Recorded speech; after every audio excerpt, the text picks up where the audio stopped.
Hello बच्चों। Last class में हमने समझा था कि रैशनल नंबर्स क्या होते हैं और रैशनल नंबर से रिलेटेड कुछ कॉन्सेप्चुअल क्वेश्चंस हमने कवर किए थे। आज की क्लास में हम ये समझेंगे कि इरैशनल नंबर्स क्या होते हैं। तो without any delay let's start. सबसे पहले स्टार्ट करते हैं इरैशनल नंबर की डेफिनेशन से। इरैशनल नंबर्स जिनको नंबर सिस्टम में सिंबल p से रिप्रेजेंट किया जाता है। इरेशनल नंबर्स ऐसे नंबर्स होते हैं जिन नंबर्स को हम p अपॉन q की फॉर्म में नहीं लिख सकते, जहां पे p और q ऑफ कोर्स दोनों इंटीजर्स होने चाहिए।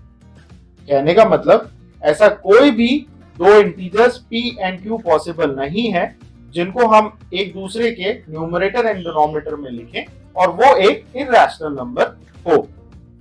So this is the first definition of irrational number.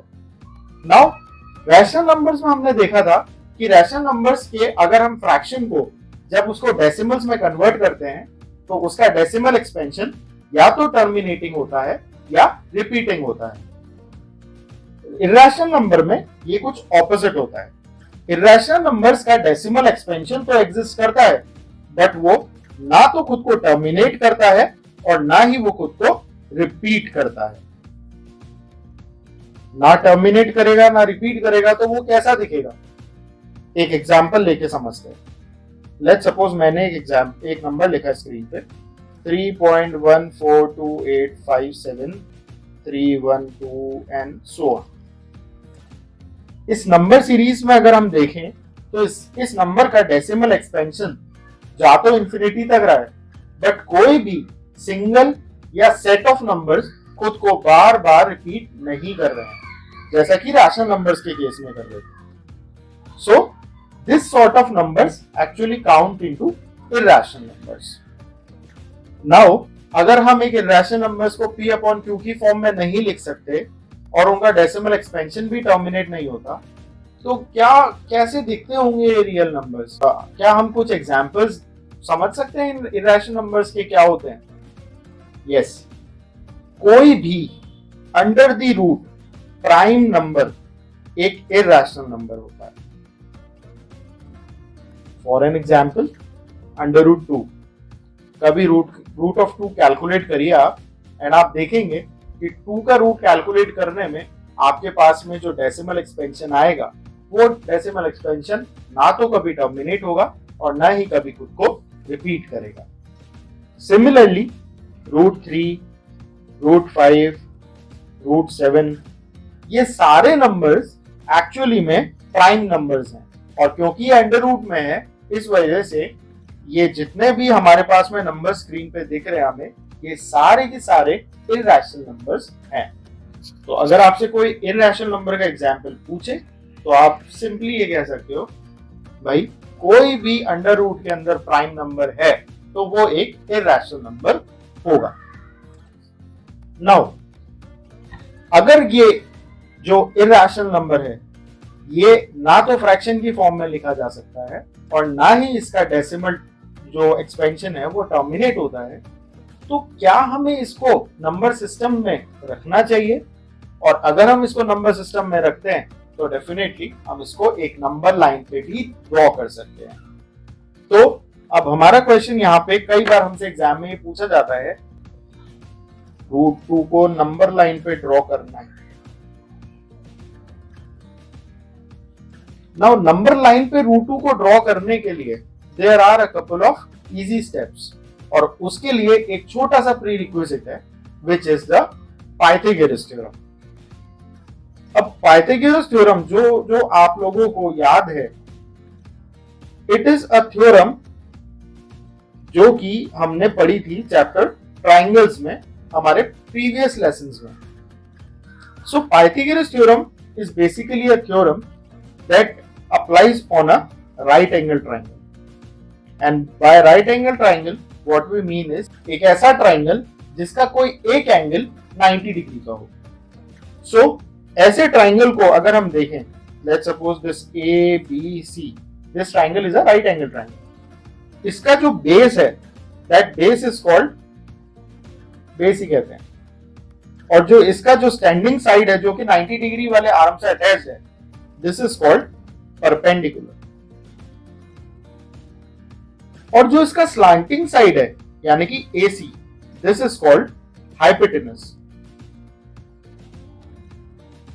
So Pythagoras theorem basically हमें ये बताती है कि हाइपोटेनस की जो लेंथ होती है किसी भी गिवन राइट एंगल ट्राइंगल में, that is always equal to square root of perpendicular का स्क्वायर प्लस बेस का स्क्वायर।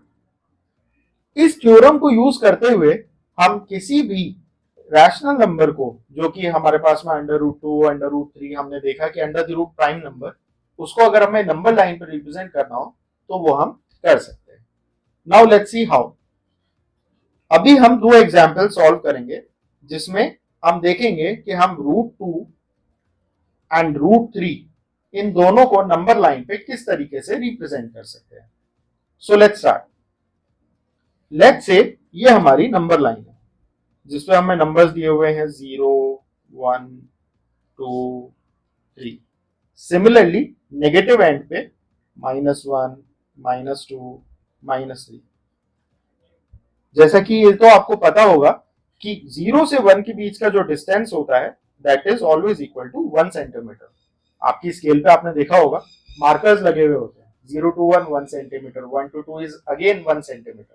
तो टोटल जो हर एक दो पॉइंट्स के बीच का डिस्टेंस होता है 0 से 1, 1 से 2, 2 से 3, ये सारे डिस्टेंसेस 1 सेंटीमीटर ईच होते हैं। नाउ हमें एक क्वेश्चन दिया गया है कि हमें √2 को नंबर लाइन पे रिप्रेजेंट करना है। तो सबसे पहले हम √2 को ब्रेक करेंगे दो छोटे नंबर्स में। √2 will be equal to root of 1 + 1, correct. और रूट ऑफ 1 + 1, क्योंकि 1 का स्क्वायर भी 1 होता है तो हम 1 + 1 को 1 स्क्वायर + 1 स्क्वायर भी लिख सकते हैं। यानी कि अगर हम इसको कंपेयर करें हमारे पाइथागोरस थ्योरम के फॉर्मूले से, तो पाइथागोरस थ्योरम के फॉर्मूले के अकॉर्डिंग अगर कोई एक ऐसा ट्राइंगल है, एक राइट एंगल ट्राइंगल, जिसका परपेंडिकुलर भी 1 हो और बेस भी 1 हो, तो उस केस में उसके हाइपोटेनस की जो लेंथ है वो √2 होगी। तो क्यों ना हम इसको नंबर लाइन पर ड्रॉ करें। लेट्स से हम 0 से लेकर के 1 तक एक लाइन ड्रॉ करते हैं हमारी नंबर लाइन के ऊपर। इसकी लेंथ ऑफ कोर्स, क्योंकि हमने 1 सेंटीमीटर ली है और पॉइंटर हमने 1 तक जोड़ा है, तो this will be equal to 1 centimetre. Consider this as the base of a right angle triangle. अब हम ये जो हमारा पॉइंट 1 है, इस पॉइंट 1 के ऊपर एक परपेंडिकुलर लाइन ड्रॉ करेंगे और इस परपेंडिकुलर लाइन की लेंथ कितनी होगी? 1 centimetre. So with the help of a scale we will draw a line of 1 centimetre which is perpendicular to the base. अब हम हमारे बेस के स्टार्टिंग पॉइंट से इस परपेंडिकुलर के टॉप पॉइंट को ज्वाइन कर देंगे। So this slanting line becomes the hypotenuse for us, and by Pythagoras theorem this hypotenuse जो होगी इसकी लेंथ होगी √2। So we got a line जिसकी लेंथ √2 है। बट द क्वेश्चन वाज हमें इस √2 को रिप्रेजेंट करना है नंबर लाइन पे। तो उसको रिप्रेजेंट करने के लिए इस √2 का हवा में नहीं, इस √2 का नंबर लाइन पे होना जरूरी है। तो हम क्या करेंगे, हम इस √2 को नंबर लाइन पे एक पॉइंट के थ्रू रिप्रेजेंट करने की कोशिश करेंगे और उसके लिए हमें उठाना है अपना कंपास। अपने कंपास को यूज करते हुए हम हमारे कंपास का जो पॉइंटेड टिप है उसको रखेंगे 0 पे और उस कंपास की जो पेंसिल का टिप है वो हम रखेंगे इस लाइन के हाईएस्ट पॉइंट पे। अब हमें कंपास को यूज करते हुए धीरे धीरे एक आर्क फॉर्म करनी है, जो आर्क हमारी नंबर लाइन को एक पर्टिकुलर पॉइंट पे सेट करती है। This point will actually be the √2 on a number line. Now अब हमने √2 का तो रिप्रेजेंटेशन देख लिया।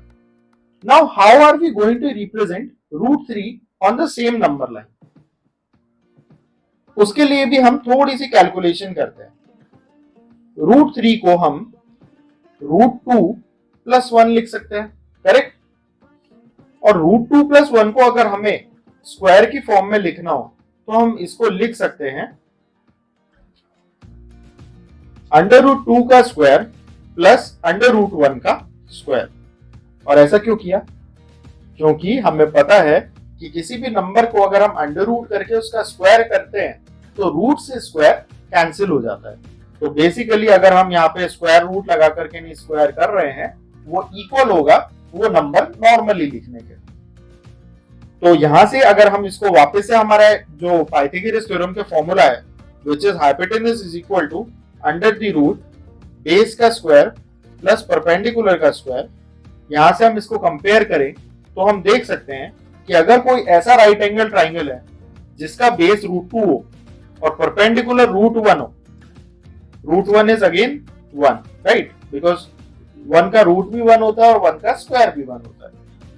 तो अगर ऐसा कोई राइट एंगल ट्राइंगल एग्जिस्ट करता है तो उस केस में उसकी जो हाइपोटेनस होगी that will be equal to √3। इसी थ्योरम को यूज करते हुए हम वापस से आते हैं हमारी नंबर लाइन पे। तो नंबर लाइन पे हमें सबसे पहले क्या बनाना है? √2 का बेस। तो अभी अभी हमने √2 फॉर्म किया, दिस पॉइंट वाज √2। तो हम कंसिडर करते हैं 0 से लेकर √2 पॉइंट जो कि नंबर लाइन पे है, let's consider this our base. इस √2 के ऊपर then what we have to take, हमें एक परपेंडिकुलर ड्रॉ करना है जिसकी लेंथ होगी 1 सेंटीमीटर। तो इसके ऊपर हम एक 1 सेंटीमीटर का परपेंडिकुलर ड्रॉ करते हैं। आगे का प्रोसीजर एग्जैक्टली सेम है। हम 0 के लोएस्ट पॉइंट जो स्टार्टिंग पॉइंट है उससे इस परपेंडिकुलर के हाईएस्ट पॉइंट को कनेक्ट कर देंगे। और ये जो हाइपोटेनस बन करके नहीं आया है हमारे पास में, दिस हाइपोटेनस की जो लेंथ है that will be equal to √3। लेकिन वापस ये हाइपोटेनस हवा में है, हमें इस हाइपोटेनस का जो एंड पॉइंट है वो चाहिए हमारी नंबर लाइन पे, बिकॉज दैट जहां पे भी ये हाइपोटेनस हमारी नंबर लाइन को टच करेगी that will be the point which will be √3।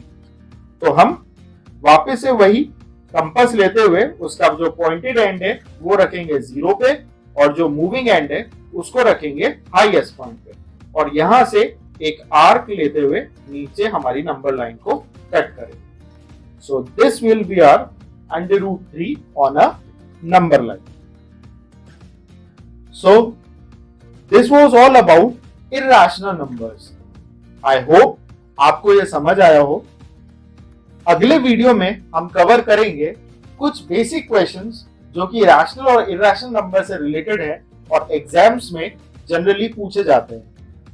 यही क्वेश्चंस आपको हेल्प आउट करेंगे आपकी मैथमेटिक्स बुक्स की फर्स्ट एंड सेकेंड एक्सरसाइज को सॉल्व करने में। So stay tuned and don't forget to like, share and subscribe the video.